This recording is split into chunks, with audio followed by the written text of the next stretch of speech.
Bacaan Alkitab hari ini dari kitab 2 Samuel pasalnya yang ke-16. Daud bertemu dengan Ziba.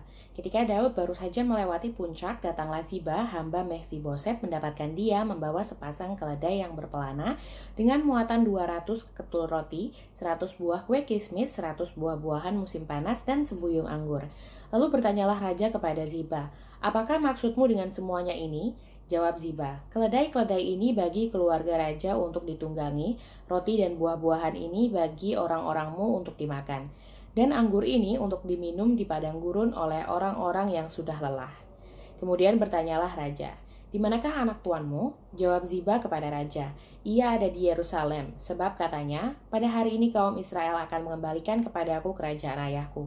Lalu berkatalah raja kepada Ziba, "Kalau begitu kepunyaanmu lah segala kepunyaan Mephiboset." Kata Ziba, "Aku tunduk, biarlah kiranya aku tetap mendapat kasih di matamu, ya tuanku raja." Simei mengutuki Daud. Ketika Raja Daud telah sampai ke Bahurim, keluarlah dari sana seorang dari kaum keluarga Saul. Ia bernama Simei bin Gera. Sambil mendekati raja, ia terus-menerus mengutuk Daud dan semua pegawai Raja Daud dilemparinya dengan batu, walaupun segenap tentara dan semua pahlawan berjalan di kiri kanannya. Beginilah perkataan Simei pada waktu itu mengutuk, "Enyahlah, enyahlah, engkau penumpah darah orang dursila.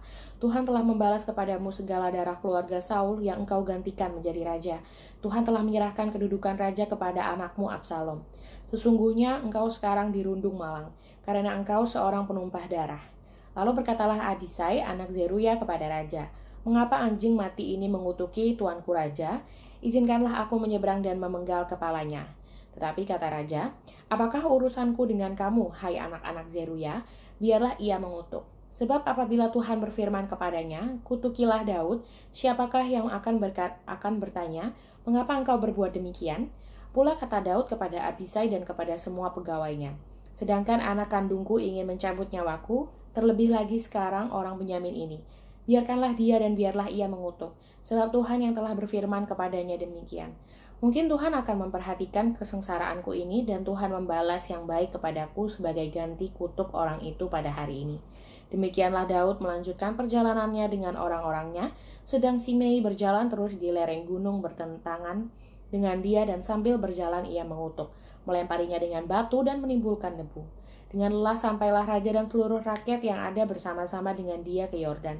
Lalu mereka beristirahat di sana.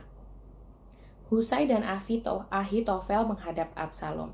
Maka Absalom dan seluruh rakyat orang-orang Israel sampailah ke Yerusalem, dan Ahitofel ada bersama-sama dengan dia. Ketika Husai, orang Arki, sahabat Daud itu sampai kepada Absalom, berkatalah Husai kepada Absalom, "Hiduplah raja, hiduplah raja." Berkatalah Absalom kepada Husai, "Inikah kesetiaanmu kepada sahabatmu? Mengapa engkau tidak pergi menyertai sahabatmu itu?" Lalu berkatalah Husai kepada Absalom, "Tidak, tetapi dia yang dipilih oleh Tuhan dan oleh rakyat ini dan oleh setiap orang Israel. Dialah yang memiliki aku dan bersama-sama dengan dialah aku akan tinggal. Lagi pula, kepada siapakah aku memperhambakan diri? Bukankah kepada anaknya? Sebagaimana aku memperhambakan diri kepada ayahmu, demikianlah aku memperhambakan diri kepadamu." Kemudian berkatalah Absalom kepada Ahitofel, "Berilah nasihat, apakah yang harus kita perbuat?" Lalu jawab Ahitofel kepada Absalom, "Hampirilah gundik-gundik ayahmu yang ditinggalkannya untuk menunggui istana. Apabila seluruh Israel mendengar bahwa engkau telah membuat dirimu dibenci oleh ayahmu, maka segala orang yang menyertai engkau akan dikuatkan hatinya." Maka dibentangkanlah kemah bagi Absalom di atas sotoh, lalu Absalom menghampiri gundik-gundik ayahnya di depan mata seluruh Israel. Pada waktu itu, nasihat yang diberikan Ahitofel adalah sama dengan petunjuk yang dimintakan daripada Allah. Demikianlah dinilai setiap nasihat Ahitofel, baik oleh Daud maupun oleh Absalom.